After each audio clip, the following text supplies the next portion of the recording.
Matrix में हम लोग टाइप्स ऑफ मैट्रिक्स में कल पढ़े थे। टाइप्स ऑफ मैट्रिक्स में हम लोग पढ़े थे row matrix, column matrix, square matrix, diagonal matrix. रात में चोर सब दरभंगा से ईरान जाएगा। तो रो मैट्रिक्स, कॉलम मैट्रिक्स, उसके बाद square matrix, E for diagonal matrix, S for scalar matrix, I for identity matrix, identity matrix, Z मतलब जीरो मैट्रिक्स। अब देखो ट्रायंगुलर मैट्रिक्स होता है। क्या होता है प्यारे बच्चों? Triangular matrix. और ट्रायंगुलर मैट्रिक्स को समझिए। ट्रायंगुलर मैट्रिक्स क्या होता है? पहले एग्जांपल से ही समझते हैं। जैसे कोई स्क्वायर मैट्रिक्स ले लो। स्क्वायर मैट्रिक्स में ये डायगोनल एलिमेंट्स ABC और ये ऊपर वाला एलिमेंट को 0 ले लो, नीचे वाला एलिमेंट लिख दो DF। डायगोनल के ऊपर वाला एलिमेंट सारा क्या हो गया? 0। डायगोनल के ऊपर एलिमेंट सारा 0 और नीचे एलिमेंट है DF। या ऐसा भी हो सकता है कि डायगोनल एलिमेंट ABC और ऊपर वाला नीचे वाला एलिमेंट ही 0 और ऊपर वाला एलिमेंट कुछ है ना। तो याद रखना है कि अगर ऊपर 0 इसको बोलेंगे लोअर ट्रायंगुलर, लोअर ट्रायंगुलर, और नीचा 0, डायगोनल के नीचे 0 तो अपर ट्रायंगुलर। मन में एक सुंदर विचार आएगा कि सर ऊपर 0 तो क्यों कहा गया लोअर ट्रायंगुलर? कारण यह है कि जितने भी एलिमेंट्स डायगोनल के इधर है इस साइड, उस सब में aij इक्वल टू 0 होगा। For all I greater than j, I less than j, note करो, I less than j। देख लीजिए इस एलिमेंट का नाम क्या होगा? First row second column A12 0 है। फिर इसमें A13 देख रहे हैं? Yes, 0 है। उसके बाद ये A23 0 है। गौर कर रहे हो? ये पहला है I, aij में I, वो जैसे क्या है? छोटा है। जितने भी I जैसे छोटे होंगे उन सब के लिए aij क्या होगा? 0 होगा। इसमें अपर ट्रायंगुलर में क्या होगा? उल्टा बात, aij is equal to 0 for all। Sign for all का है, ध्यान रखिए, उल्टा है। तो aij is equal to 0 for all I, upper triangular है ना, ग्रेटर देन j। देखो इस जगह का नाम क्या होगा? A21 फिर ये जगह का नाम A31, इस जगह का नाम A32, इस एलिमेंट का नाम A32। क्या हो गया सर? 0। अपर ट्रायंगुलर में डायगोनल दो तरह का ट्रायंगुलर मैट्रिक्स होगा। एक होगा लोअर ट्रायंगुलर, एक होगा लोअर ट्रायंगुलर, और एक होगा अपर ट्रायंगुलर। अपर ट्रायंगुलर लिखिए। हम लोग पढ़ेंगे 4.2 का कुछ कंसेप्ट। देखिए area of triangle,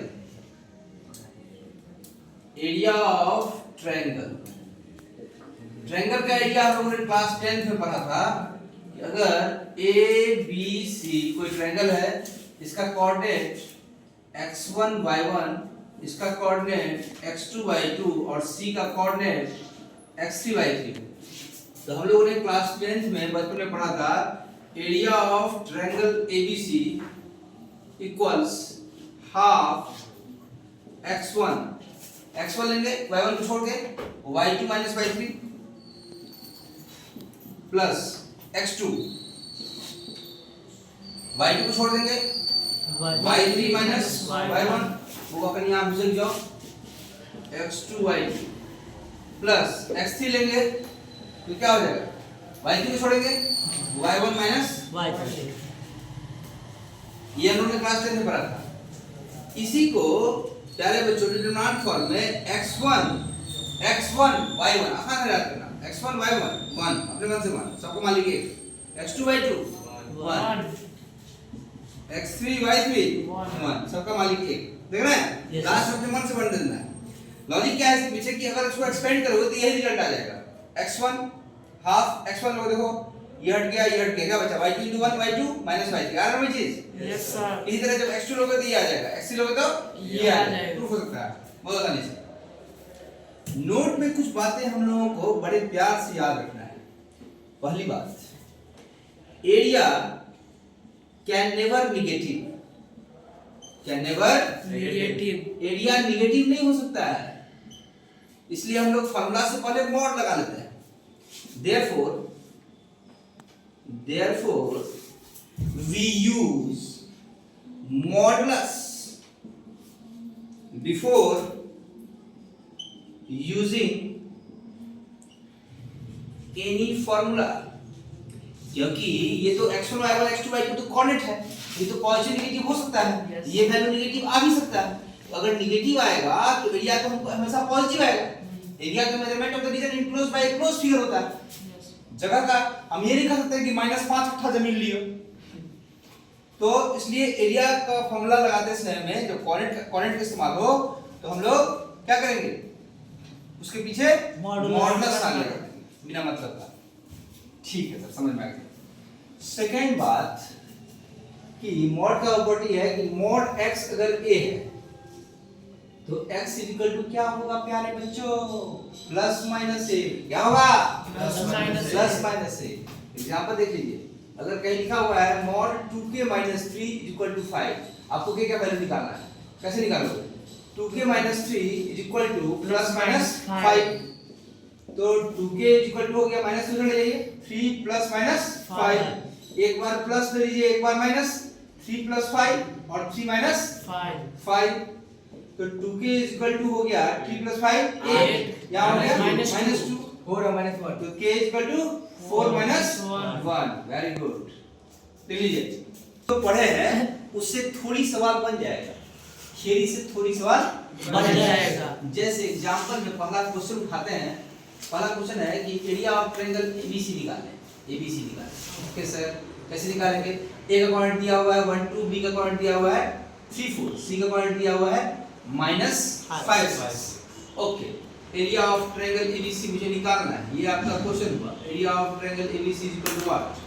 area of triangle ABC is equal to, अभी हम लोगों ने सीखा हाफ 1 2 1 2 1 3 4 1, इसके बाद -5 6 1 अपने मन से लेना है। Yes, अभी डिटरमिनेंट को सॉल्व कर लेंगे। हाफ कैसे लेंगे? ऐसे सॉल्व करते हैं, ऐसे कर सकते हैं, हम ऐसे ही सॉल्व करते हैं, तरीका वही रहेगा, प्लस माइनस प्लस। क्या लेंगे पहले प्यारे बच्चों? 1 लेंगे तो ये हटेगा, ये हटेगा, क्या बचेगा? 4 माइनस 6 नहीं बचेगा। 1 के बाद क्या लेंगे? 3 माइनस 3 प्लस के बाद माइनस -3 लेंगे तो क्या होगा? -3 लेंगे तो क्या होगा? -3 लेंगे तो ये रो हट जाएगा और ये कॉलम हट जाएगा। देख रहे हैं?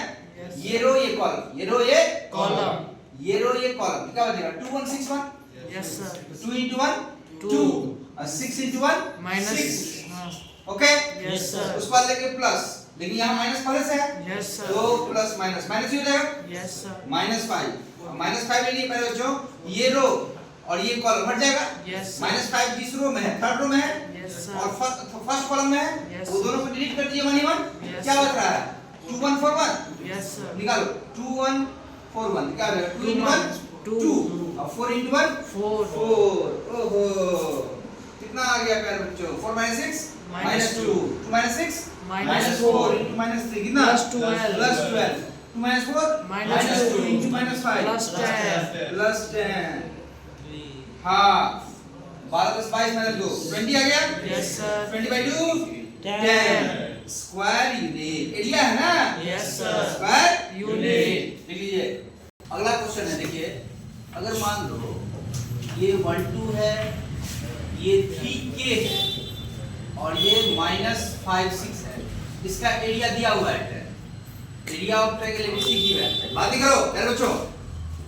एरिया ऑफ ट्रायंगल एबीसी 10 दिया हुआ है, तो फाइंड k। इस बार k का वैल्यू निकालना है। क्या लिखेंगे सॉल्यूशन में?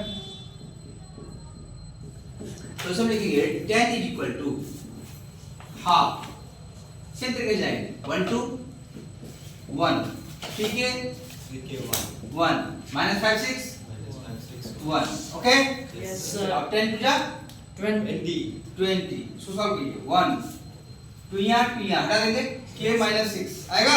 Yes, sir. 1 का लेंगे 3 लेकिन माइनस में माइनस 3 ऐसा सकता है प्लस माइनस प्लस प्लस 1 पर माइनस 3 लेते क्या हटा ये हटा ये हटा ये हटा ये हटा। क्या बचा 2 into 1 minus 6 2 minus 6 plus plus minus 5 तो माइनस 5 ले लेते हैं Yes, sir. माइनस 5 ये हटेगा ये हटेगा क्या बचेगा 2 into 1 2 minus k into 1 k इसके पीछे मॉड लगा देंगे बताए हैं Yes, sir. क्योंकि ये वैल्यू नेगेटिव भी आ सकता था Yes, sir. ओके सर ये 20 इज इक्वल टू आओ सॉल्व करें k minus 6 k minus 6.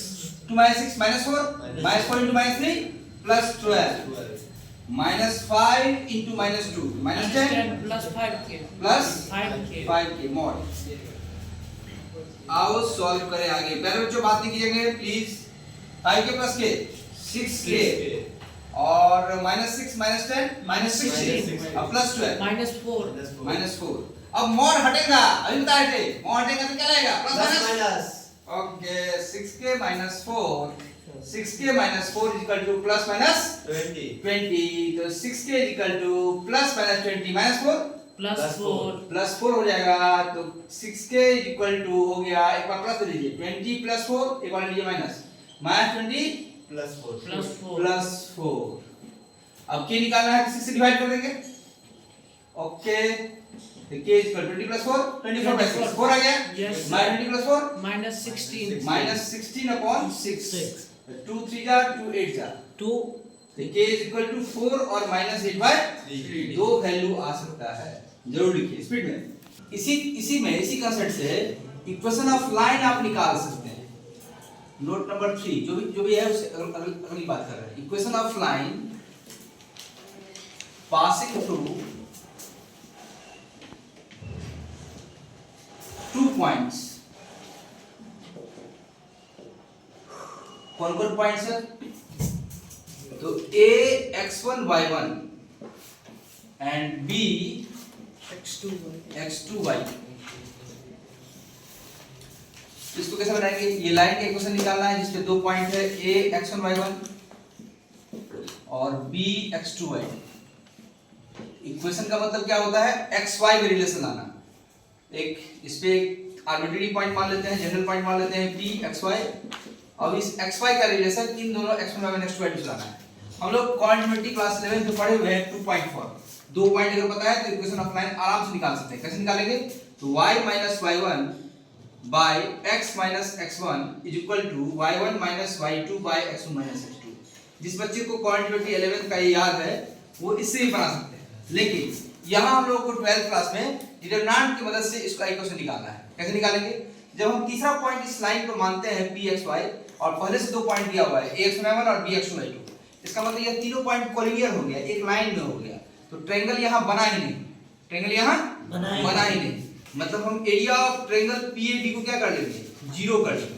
क्या कर लेंगे जीरो क्योंकि ट्रायंगल नहीं बन रहा है एरिया ऑफ ट्रायंगल PAB क्या हो जाएगा जीरो हो जाएगा और जब area of triangle PAB zero हो जाएगा बच्चे तो हाफ इसको लिख सकते हैं हम xy 1 फिर x1 y1 1 फिर x2 y2 1 is equal to 0 लेकिन सौभाग्य की बात है कि 2 उधर जाके 2 into 0 0 हो जाएगा इसलिए हम इसको लिखते ही नहीं मेरा फॉर्मूला यही हो जाता है अब हम एग्जांपल से आपको सिखाएंगे पहले इतना नोट कीजिए क्वेश्चन इसी पे क्वेश्चन हम लोग कर सकते हैं find the equation of line find the equation of straight line passing through the point passing through the point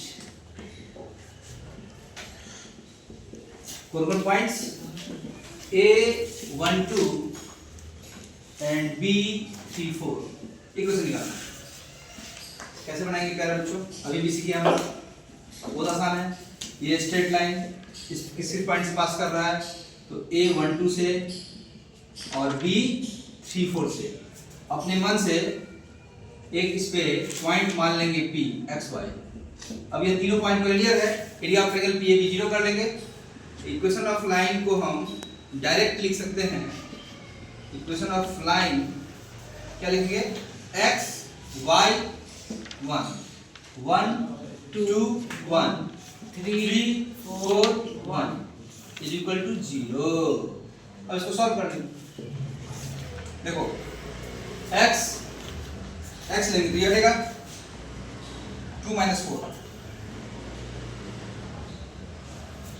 उसका y ले लेते हैं, इधर चलते हैं इस बार, प्लस माइनस प्लस, तो x के बाद y हटेगा माइनस y, माइनस y लेके क्या हो गया मेरे बच्चों, ये हटेगा 1 × 1 1 - 3, 1 - 3 प्लस 1 ले लेते हैं, यहाँ लिखते हैं, अच्छा लगेगा, प्लस 1 लेते क्या हुआ, ये रो हटेगा, ये कॉलम हटेगा, ये रो हटेगा, ये कॉलम हटेगा, क्या बचेगा 4 - 6,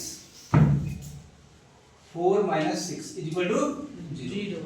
आ गया 2 - 4 -2x, 1 - 3 -2 into -y plus 2y, और 4 - 6 -2 इज इक्वल टू 0। -2 को घटाते हैं तो -2x plus 2y is equal to 2 common लेकर हटा सकते हैं, 2 हट जाएगा सब जगह, तो -x plus y is equal to 1। Answer ऐसे भी सोच सकते हैं, या आपको प्लस से ज्यादा प्लेन है तो y को पहले लिख दीजिए, y - x is equal to 1। आप चेक भी कर सकते हो कि मेरा आंसर सही है कि नहीं। कैसे, ये जो पॉइंट है उसको पुट करके देख लीजिए, 1 2, x y की जगह पे क्या है 1 2, y की जगह पे 2, x की जगह पे 1, 2 - 1 आ रहा है 1, वाह, 4 - 3 1 आ रहा है, ओह सही आंसर।